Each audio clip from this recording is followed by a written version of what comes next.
பெருமாள் வேணுகோபாலன் திருக்கோலத்தில்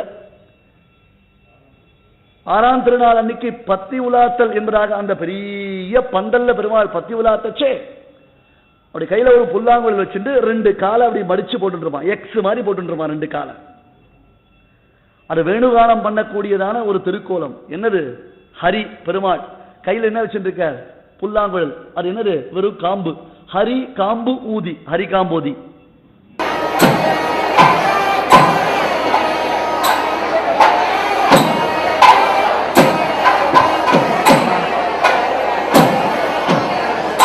ஊதுவர். ஊதர்வு யாரு? கிருஷ்ணன். அப்ப எதுகுல காம்பு ஊதி, எதுகுல காம்போதி பெருமாள் வாசிப்பர். அந்த ஊதல் அழகான புல்லாங்குழல ஒரு நண்டு மாணிக்கம் தொங்கும்.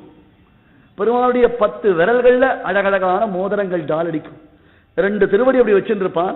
பசுமாடு ஒண்ணு அப்படி பின்பக்கமா வந்து பெருமாள் திருவடியை தொட்டு இருக்கும். முன்பக்கம் ஒரு கண்ணுக்குட்டி இருக்கும். அந்த கண்ணுக்குட்டி இப்படி மேல பெருமாளுடைய திருமுக மண்டலத்தை, வரதனுடைய திருமுக மண்டலத்தையே பார்த்துட்டு இருக்கும். இது தேசிகன் மங்களாசாசனம் பண்ணார் யாரவாபீதத்துல. கோபாயமானே புருஷே பரஸ்பில் கோரூபதாம் வேரகிரோ பஜந்த்யஹ பவ்யைரசேவந்த பதம் ததீயம் ஸ்தோப பிரதிச்சந்த நிபை ஸ்வசப்தைஹி.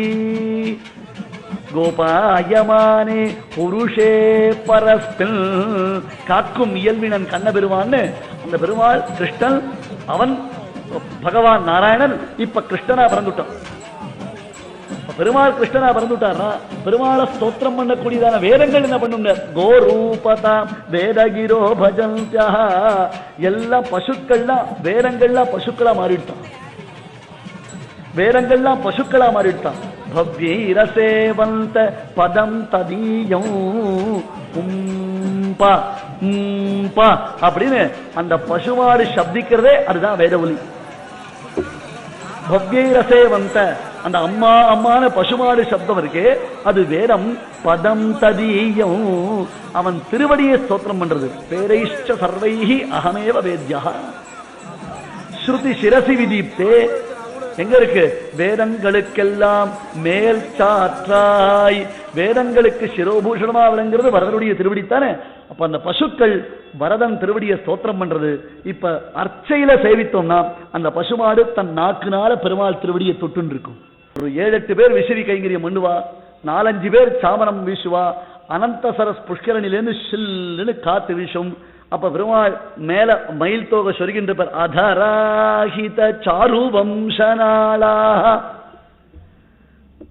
மகுடாலம்பி மயூர பிஞ்சமாலா ஹரிநீலசிலா விபங்கநீளா பிரதிபாசந்து மமந்திம பிரயாணே. விஷயம் தெரிஞ்சவா இந்த ஒரு ஸ்லோகத்தை சொல்லிட்டா வரதன் அன்னைக்கு சேவிப்பான். இந்த ஒரு ஸ்லோகம் சொல்லித்தா வரதன் அவனுக்கு சேவிப்பான். அதராஹித சாருவம்சநாளா. அதரத்துல வைத்ததான அழகியதான அந்த புல்லாங்குழல். மகுடாலம்பி மயூர பிஞ்சமாலா தலையில மயில் தோகை சொல்லியிருக்கும். ஹரிநீலசிலா விபங்க நீலா இந்திரநீலக்கல். இந்திரநீலக்கல்லை போன்றதான ஒரு காந்தி. என்ன பண்ணே வரதா? எனக்கு கடைசி காலத்துல இந்த ஒரு சேவதாண்டாப்பா வேணும். பிரதிபாசந்து மமாந்திம பிரயாணே. இதே திருக்கோலத்துல வேணுகோபாலன் சாற்றுப்படியில வேணுகோபாலன் திருக்கோலத்துல தான் நீ எனக்கு கடைசியில சேவை சாதிக்கணும்னு பிரார்த்தி. அப்ப 4 பக்கமும் விசிறியும் சாமரமும் போடச்சே அந்த மயில் தோகை அப்படி சுழண்டு சுழண்டு வரும். அவன் திருக்குறள் கச்சையில சாற்றப்பட்டிருக்கக்கூடிய புஷ்பங்கள்லாம் அப்படி பிரிஞ்சு போகும். எதிர நாதஸ்வர கச்சேரியோ நல்ல கச்சேரி வச்சுருப்பா. அதை பெருமாளும் வாசிப்பார், ரசிப்பார். அந்த ஸ்ரீபாரன் தாங்கிகள் ஒரு தோளை தட்டி அப்படி ஒரு குலுக்கு குலுக்கிறான். பெருமாள் அந்த ஃப்ளூட்டை ஒரு அட்ஜஸ்ட் பண்ணுவார். அந்த ஃப்ளூட்டை ஒரு அட்ஜஸ்ட் பண்ணுவார். அதை சேவிக்கணும் சுவாமி, அந்த சேவையை சேவிக்கணும் சுவாமி. அப்ப எவன் வேத பிரதிபாத்தியன், அந்த வேதம் நிகமாந்தை ரதுனாபி மிருக்யமானம்னு இன்றளவும் அவனை தேடிக்கொண்டு தான் அந்த வேதம் சென்று கொண்டிருக்கிறது. அத்தகையதொரு வேதம் எவனை தன்னால் பேச முடியாது, எவனை தன்னால் வர்ணிக்க முடியாது, எவன் வாக்கிற்கும் மனசிற்கும் எட்டாத வைபவாதிசயத்தை உடையவன் என்று சொன்னதோ அப்பொழுதே அவனுடைய பெருமை புலனாகவில்லையா?